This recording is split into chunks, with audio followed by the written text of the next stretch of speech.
The note was already crumpled in SEO Kang Jun's fist by the time Han Chol-soo finished speaking. She's not qualified to cook for guests of this importance. I found 3 formal complaints. I recommend replacing her before tomorrow's dinner. Kang Jun looked up from the paper, past Chol-soo, to where Yoon Ha-eun stood in the kitchen doorway, watching the exchange with careful, steady eyes, unable to hear a single word being said about her, and reading, with growing dread, everything she needed to know from the room's posture alone. "Show me the complaints," Kang Jun said quietly. Chol-soo hesitated, just slightly.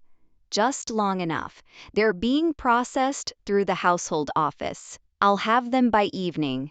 Kang Jun's eyes moved back to Ha-eun, who had already begun writing something on the small notepad she always carried, her hand steady despite the fear Kang Jun could see plainly on her face.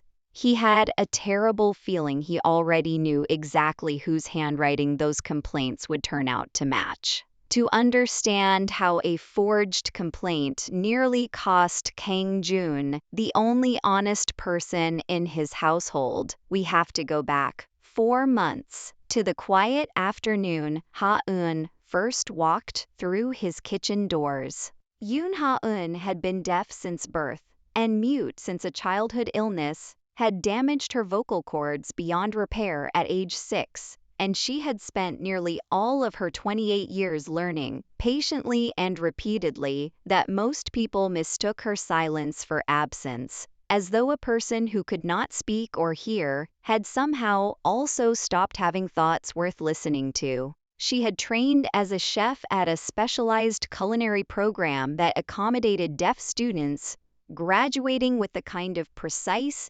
disciplined technical skill that came from having to compensate every single day for a sense most cooks relied on without thinking, timing dishes by touch and sight rather than the sizzle and bubble other chefs used as their guide, reading kitchens through vibration and movement rather than shouted instructions. She had worked in 3 different restaurants over 6 years, each time proving herself twice as capable as colleagues who doubted her, and each time watching that competence get quietly overlooked when promotions or head chef positions came up.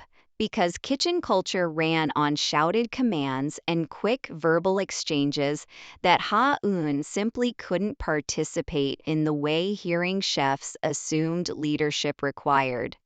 "You cook circles around every chef in that restaurant, and they still passed you over," signed her younger sister, Ha-yoon, during one of their weekly video calls, her hands moving with the sharp frustration Ha-eun herself rarely let herself express outwardly. "It's not fair. Fair doesn't pay rent," Ha-eun signed back, a wry, tired joke between them by now. "I need the next job to actually see what I can do." Ha-eun supported her sister through university with money that came each month from whatever position she could hold on to, money her sister needed for tuition after their parents' small restaurant had failed years earlier, leaving both daughters to build their own stability from considerably less than nothing. Ha-eun rarely spent on herself, kept a notepad and pen in every bag she owned for the daily task of communicating in a hearing world that rarely bothered to learn even basic sign language, and had grown, over years, quietly expert at reading a room's temperature through body language alone, since she could not rely on tone of voice the way everyone around her did without thinking about it. It was through a specialized hospitality staffing agency 4 months before that tense kitchen confrontation that Ha-eun was offered an unusual position, private personal chef for a single household, generous pay, a written communication protocol already established for the role, discretion required above all else. The agency had been vague about the household's exact business, describing it only as hospitality and events management. a description Ha-eun found strange but not alarming enough to decline, especially given the salary attached. She had no idea, accepting the position, that the household belonged to one of Seoul's most powerful and dangerous men, or that her silence, the very thing that had cost her every promotion in 6 years of hearing kitchens, was about to become the single rarest, most valuable thing in his entire world. SEO Kang Jun ran a network of upscale restaurants, private event venues, and luxury hospitality services across Seoul that served, on the surface, as some of the city's most exclusive dining and entertainment experiences. And beneath that polished surface, as the operational front for a criminal organization that moved money, information, and influence through every high-profile event his venues hosted. He had built the empire over 12 years, inheriting its foundations and expanding them into something considerably larger, and he had done it while surrounded, at nearly every hour of every day, by people whose every word felt calculated for effect. Business partners who complemented his vision while quietly undermining his deals. Staff who agreed enthusiastically with every decision he made while gossiping viciously about him the moment he left the room. Rivals who smiled warmly across negotiating tables while planning, simultaneously, exactly how to destroy him. "Everyone in my life talks constantly," Kang Jun told his longtime driver and one of his few genuinely trusted confidants, Baek Seung-min, during one of the rare, unguarded moments Kang Jun allowed himself. "And almost none of it means what it sounds like. I've stopped being able to tell the difference between someone being kind to me and someone performing kindness because they want something." It was a particular corrosive exhaustion that had only deepened 3 years earlier, when his fiancée Hae, a woman he had trusted completely, who had spoken to him daily in warm, affectionate, endlessly reassuring words, had been revealed, in the aftermath of a business collapse that nearly destroyed him, to have been feeding information about his operations to a rival family throughout their entire 2-year relationship. Every gentle word she'd ever said to him, Kang Jun now understood, retroactively, had likely been calculated, useful, deployed with purpose. Since then, Kang Jun had grown to prize silence in ways few people in his life understood. The quiet of his private study late at night, the wordless competence of staff who did their jobs well without excessive chatter, the rare meals he took alone, specifically to escape the exhausting performance of constant, meaningless conversation that filled nearly every other hour of his day. No one gets close enough to talk their way into my trust again. That had become Kang Jun's unspoken rule since the fiancé Hae's betrayal, a rule that had kept him guarded through every subsequent relationship and friendship, and had also, slowly, isolated him inside a household full of voices he had learned, one by one, to doubt. He hired Ha-eun on the recommendation of the staffing agency, mostly because her file described exceptional technical skill and, almost incidentally, a communication style built entirely around written notes rather than spoken conversation, a detail Kang Jun found himself oddly relieved by, though he couldn't yet articulate why. He did not yet know that her silence was about to become the first honest, uncalculated presence in his household in over 3 years. Ha-eun's first weeks in Kang Jun's household passed in careful, methodical adjustment, learning the kitchen's layout by feel and sight, establishing a written communication system with the rest of the staff that most of them treated, at first, with visible impatience, unused to slowing down enough to write rather than simply shout instructions across a busy kitchen. Kang Jun, for his part, barely interacted with her directly during those early weeks, communicating almost entirely through the household staff manager, Han Chol-soo, a decision, Ha-eun assumed reflected simple hierarchy rather than any particular attention to her presence at all. The moment that changed, everything happened during a high-stakes dinner for a delegation of foreign investors. 6 weeks into Ha-eun's employment, a dinner during which one of the investors, mid-course, began choking violently on a piece of food, the sudden crisis freezing every other server and staff member in the room, none of them certain whether to intervene, call for help, or wait for direction from someone more senior. Ha-eun moved before anyone else in the room had finished processing what was happening. She could not hear the man's choking sounds, but she saw, immediately, the specific, unmistakable body language of airway obstruction, the clutched throat, the wide, panicked eyes, the silent, useless gasping, and crossed the room in seconds, performing the Heimlich with the same precise, practiced competence she brought to every dish she plated, dislodging the obstruction within moments. The room remained frozen, even after the crisis passed. Several staff members only now reaching for their phones to call for help that was no longer needed. Kang Jun, who had risen from his seat the instant the commotion began, found himself staring at the calm, capable woman checking the investor's breathing with brisk, unhurried hands, the same silent chef he'd barely registered beyond a name on a staffing roster. Ha-eun, once certain the investor was stable, pulled out her notepad, wrote something quickly, and handed it to the man beside her to read aloud, since she had no way to speak the reassurance herself. "You're okay now. Breathe slowly. Someone will bring water." Kang Jun crossed the room and knelt beside her, taking the notepad gently from her hands before she could put it away, and wrote his own question beneath her note, since he had no way of knowing yet whether she could read lips reliably in a moment this chaotic. "Are you all right?"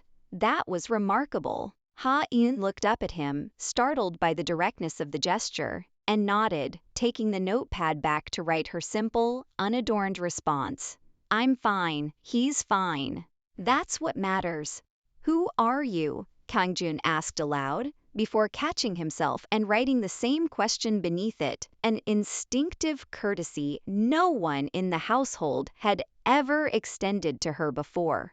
In the weeks following the dinner, Kang Jun began seeking out Ha-eun's presence in small, deliberate ways that had nothing to do with menu planning at all. He started eating his late dinners in the kitchen rather than his private dining room, communicating with Ha-eun through the careful, patient exchange of handwritten notes that gradually stretched from simple menu preferences into something considerably more personal. Observations about his day that he found himself writing down almost without deciding to, questions about her training and her sister, small, ordinary exchanges that carried none of the performative weight every spoken conversation in his life seemed to carry. "Why cooking?" he wrote one evening, watching her plate a dish with the same unhurried precision she brought to everything. "Because a kitchen doesn't need my voice to work," she wrote back. "Only my hands and my attention. Everything the first need to succeed here, I already have." Kang Jun found himself returning to that note more than once over the following days, turning the sentiment over in his mind with an attention he rarely gave to anything spoken aloud in his household. It was during one of these evening exchanges, weeks into their growing rapport, that Ha-eun refused, for the first time, to be handled the way most hearing employers eventually handled her, with a well-meaning but exhausting excess of accommodation that treated her disability as something requiring constant, careful management, rather than simple, practical adjustment. Kang Jun had, with visible good intentions, begun assigning an assistant to shadow her during service, specifically to relay verbal instructions she might otherwise miss, a gesture Ha-eun recognized immediately as kindness, and rejected just as immediately.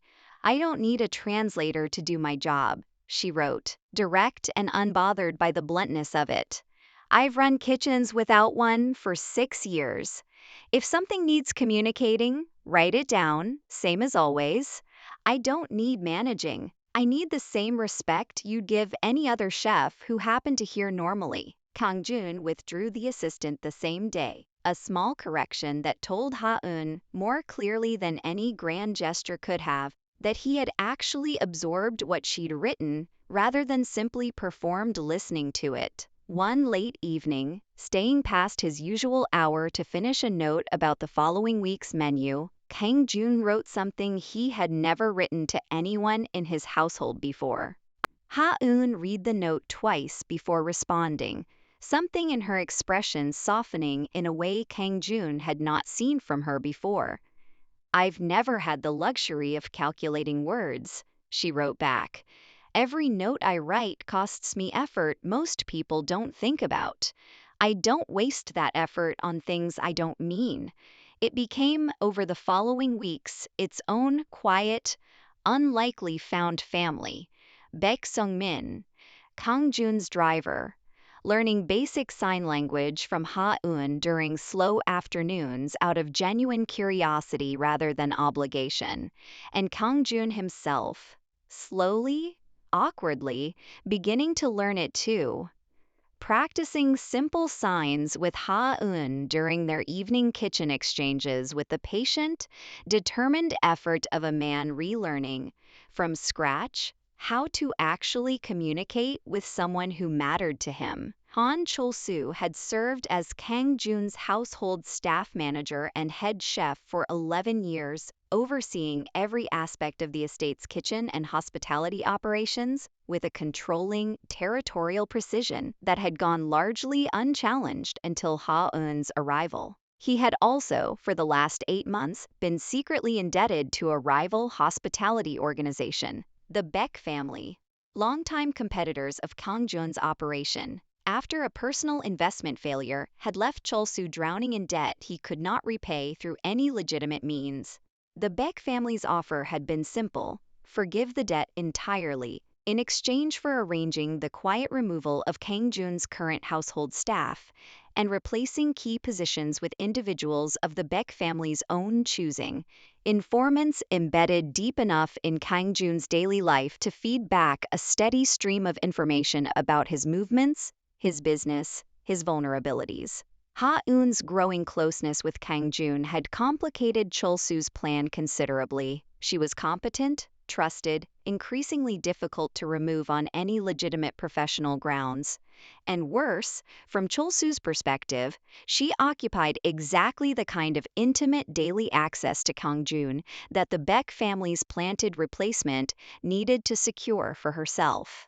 "The personal chef is a problem," Chol-soo told his Baek family contact over an encrypted call, careful, quiet, in a room he'd swept for listening devices. "She's disabled, easy to underestimate on paper, but she's earned more trust from him in 4 months than most of this staff has in years. I need grounds to remove her before your candidate can be inserted into that position.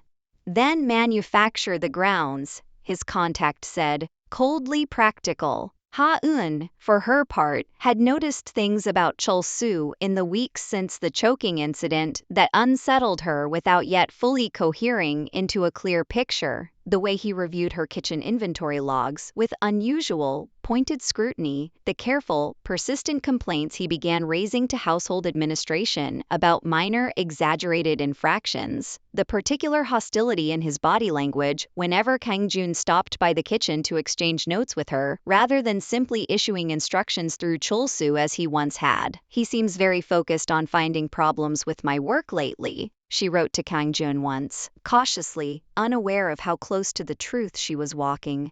"I don't know your staff politics well enough to say if that's normal management or something else." Kang Jun's expression sharpened. The same careful stillness Ha-eun had learned meant he was calculating something dangerous. "Keep noticing," he wrote back. It happened the following week, exactly as the cold open first revealed. Chol-soo, growing desperate as his debt deadline approached and his careful plan to discredit Ha-eun failed to gain traction through legitimate channels, forged 3 formal complaint documents against her, false accusations of food safety violations and insubordination, dated weeks earlier, buried among routine household paperwork in a way designed to look as though they had simply been overlooked rather than freshly manufactured. He brought the complaints to Kang Jun directly, recommending her immediate dismissal ahead of an important dinner the following evening, confident that the timing pressure would push Kang Jun toward a quick decision without close scrutiny. Kang Jun, standing in the kitchen doorway with the crumpled complaint in his fist, glanced past Chol-soo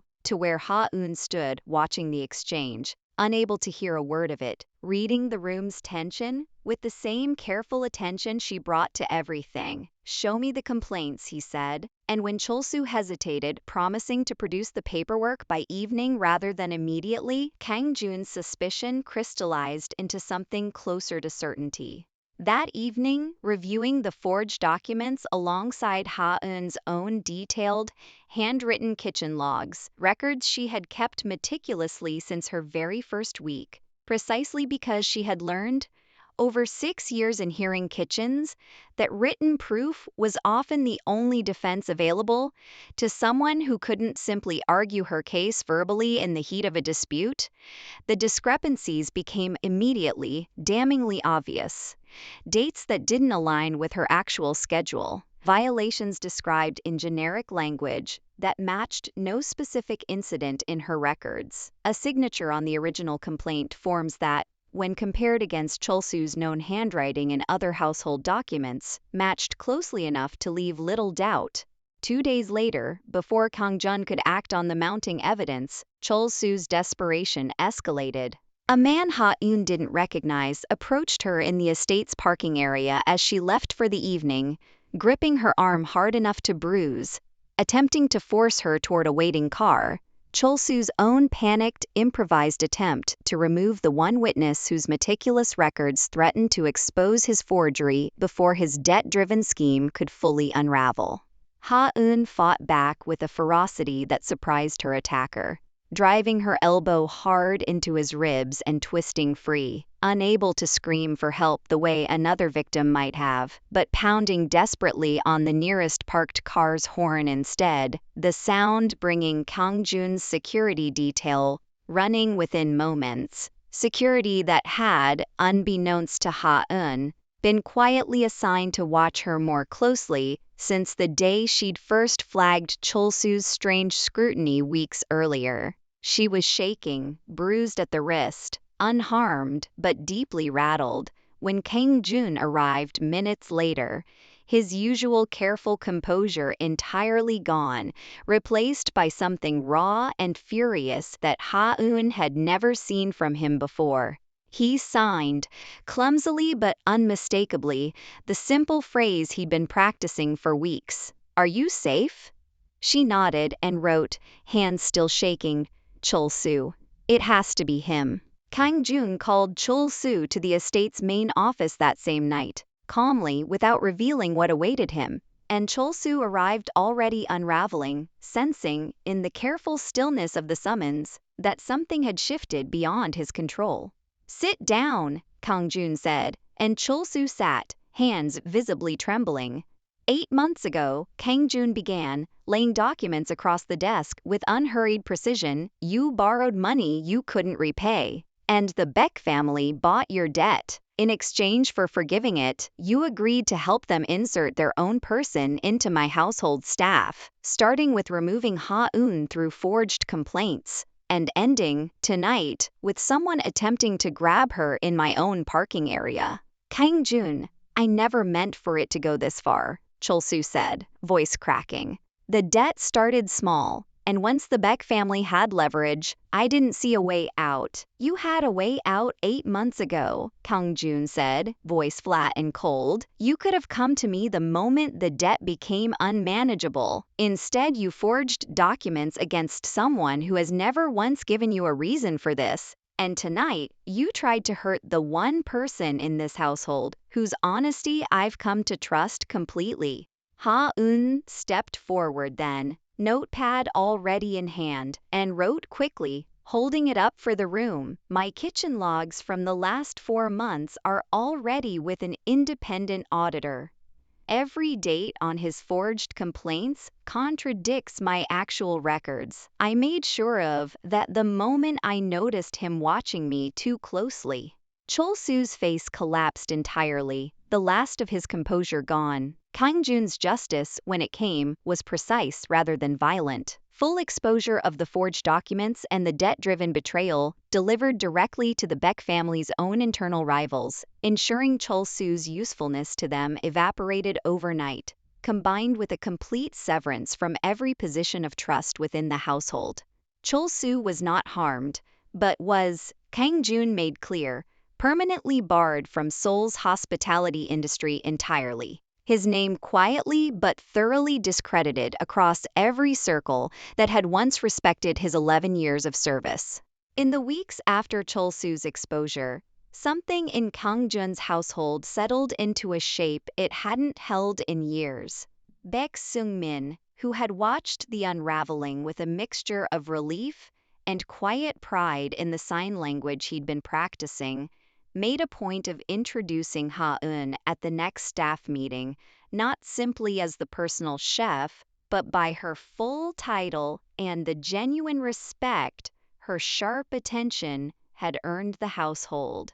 Kang-jun, for his part, made a change to the household that no one expected. Mandatory basic sign language training for every member of staff, delivered by Ha-eun herself. A position that came with both additional pay and a title Kang-jun insisted on, head of household communication, a role invented specifically to formalize what she had already, quietly, become indispensable for. I spent years assuming the people who talked the most were the ones telling me the truth, he told her one evening. The two of them sharing a quiet dinner in the kitchen, notes passing easily between them now, supplemented by the growing vocabulary of signs they'd built together over months. You taught me the opposite could be just as true, that the person saying the least might be the only one not performing anything at all. I never tried to teach you anything, she wrote, smiling. I just wrote down what was true. That's all this ever was, from where I was standing. That's not all it was, Kang-jun signed back, slowly, carefully, the gesture meaning considerably more than the note beside it. Not for a long time now, he asked, through a note he'd clearly rewritten several times, judging by the careful handwriting, whether she would consider staying in his life, beyond the kitchen entirely, not simply as household staff, but as someone he was still learning how to properly ask to stay. In every sense the request implied. Ha-eun considered him for a long moment, then wrote her answer plainly, the way she wrote everything, I'd like that. On the condition you keep learning the language properly, instead of just enough to get by. I don't do things halfway, and neither should you. Kang-jun laughed, a real unguarded sound. Seung-min, watching from the doorway, hadn't heard from him in over 3 years.